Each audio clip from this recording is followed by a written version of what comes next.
Judy, this is actually the first time that I've had a cup of tea since I was a Marine in the Boxer Rebellion in 1884.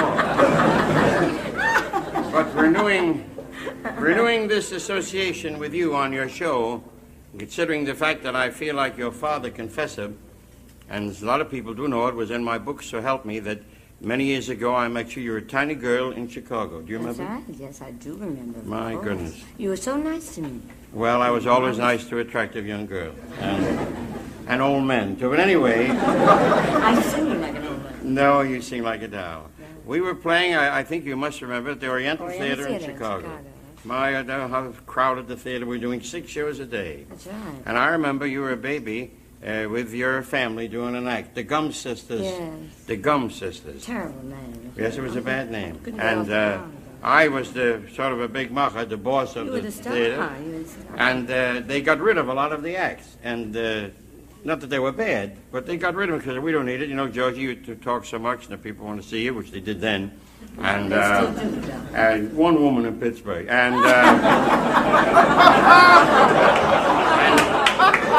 anyway, the manager said we're going to go. I said, no, I tell you what you do. I said, you know, young and full of pep. I'll stay on as long as you like. I said, but keep that little girl. Do you remember that? Yes, I do. Keep that little girl. Let the rest of the people go. Not that they're not good, but let them go. And Chicago, of course, was one. Do you remember Chicago then? I remember Chicago. You remember what was going on then? Well, a lot of people were shooting each other. Oh, shooting each other was nothing.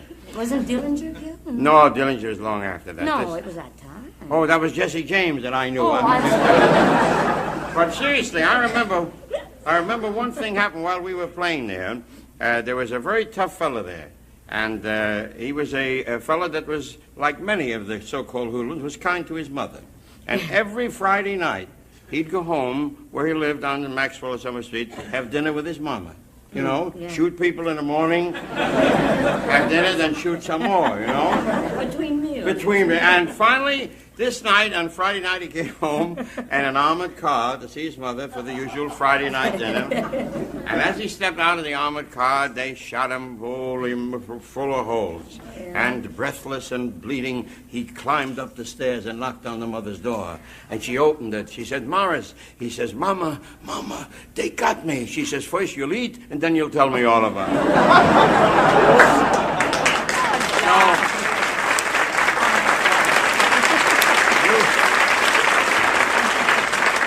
No, but the cute thing was, do you remember I told your mama, first, you remember I introduced you. You came out alone. Yes. Little baby girl, and I said to the audience, that's right, Frances Gum. Frances Ethel Gum. And it sounded, Frances Ethel Gum. And it sounded like some funny little kid, like with pigtails. You know, the audience used to giggle. And I told your mother, I said, gee, I don't like that name for this lovely, warm little thing. She ought not to have say so. She said, Miss Jessel, well, she's just starting, you know. Call her anything you like. And so you don't know this. But what happened was there was a great actress called Judith Anderson, and she was opening in a Broadway show that night. And I had a Filipino valet who dressed me. I'm now dressing him, anyway. And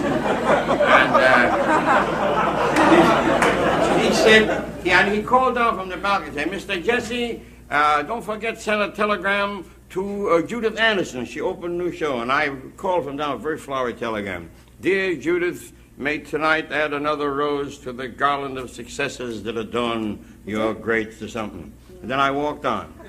And I said, and now, ladies and gentlemen, a little girl destined to go very far in the show business, Judith Garland. And I said, that's you, honey. Yeah. And she came out. That's right. That's on the line.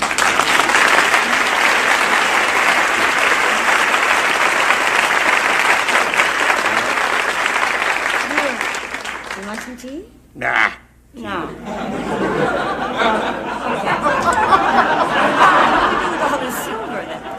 This is scenery for me, that's all. But I remember one thing. Can I have some tea? Sure, have some if you like. Straight here. Yeah. And I'll have some with you. Yeah. Will you taste it first? This is delicious. With beer, I'd like to have it. So then I said, now little Miss Garland will sing. And I lifted you up on the piano. Yes, you did. First I set you on my knee, which I would like to do again now. And set set you up on the piano, and you sang a song. I wonder if you remember, because this was a song that should have been sung by a woman with a broken heart, and a woman much more matured. And here were you, little Judy, 10, I think you were, and you sang the song. Do you remember the song? My Bill? My Bill. Yeah. Sing a few bars of My Bill. Yeah? Yeah, I'll make out like I'm putting you on the... Okay, all right. Go ahead. He's just my Bill, an ordinary boy. He hasn't got a thing that I can brag about, and yet to be upon his knee, so comfy and roomy, seems natural to me. Listen, now you sang. You remember my mother's. Wasn't that lovely? Please do. Yeah, no, it was you, not me, all right? That's right. I had just introduced the song. I took you off the piano, and sat you down, sent you back to Mama. Your Mama got a new name, and then I said, here's a song of mine, which I did. It was in the movie that Please, I would made. you do for me? All right, that was this one. Okay. One bright and guiding light that brought me home from right, I found in my mother's eyes.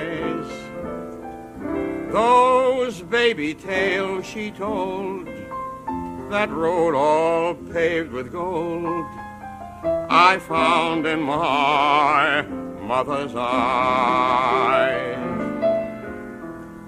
Just like a wandering sparrow, one lonely soul, I walk the straight and narrow just to reach my goal. God's gifts sent from above, that one real unselfish love, I found in my